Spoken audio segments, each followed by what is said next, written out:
cosine of, what's that symbol?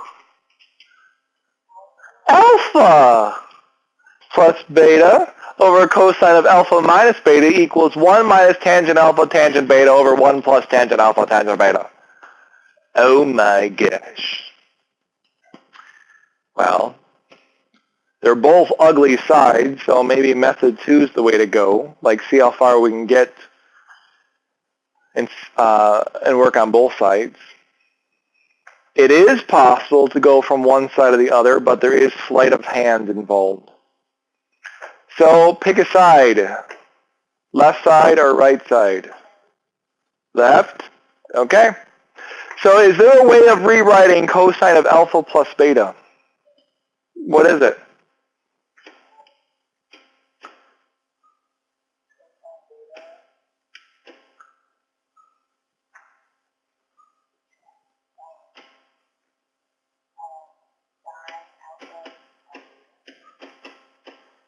Good. Someone else? What's the formula for cosine alpha minus beta?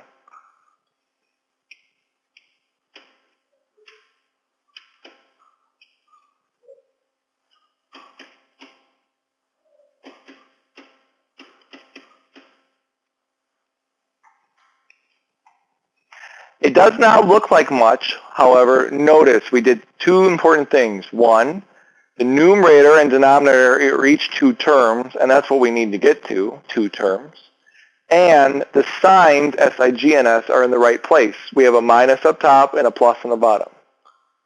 So now we have to figure out how do we go from cosine alpha, cosine beta to the ones, and how do we go from sine of alpha, sine betas to the tangents, alpha, beta, tangent, beta.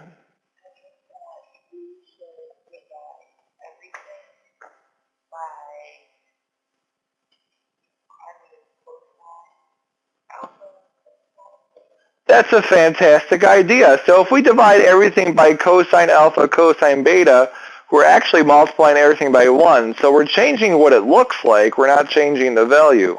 That's legal. So let's divide all 4 terms by cosine alpha, cosine beta. Oh, you know, I should be awesomer and copy and paste that so I don't have to write it 4 times. I'm not even going in order. Minus.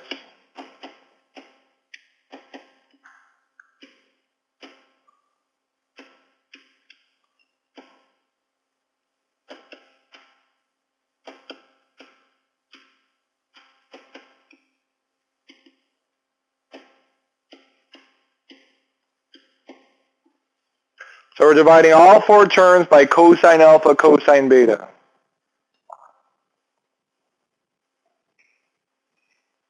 Ironically, alpha looks like a fish, beta is a fish. Dun dun dun. The mysteries continue. So if you put 2 betas next to each other, do they fight? They're not fighting.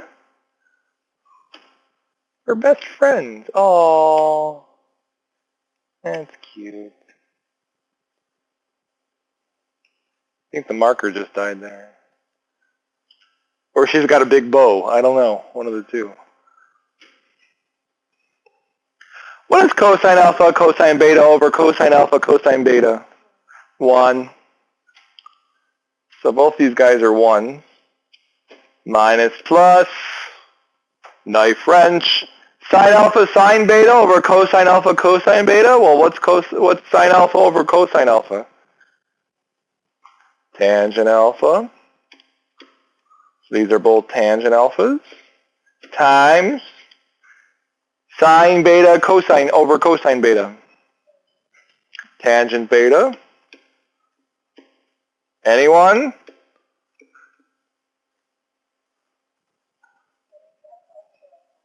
That calls for a box. A to-go box. Proof complete. You should be able to go backwards through the proof, sometimes easier than others. Well, this one's not as bad as the previous one.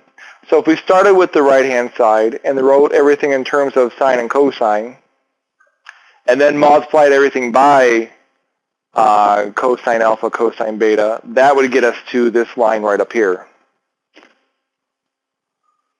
And then we would use the sum and difference rule for cosines to get us back to the left-hand side.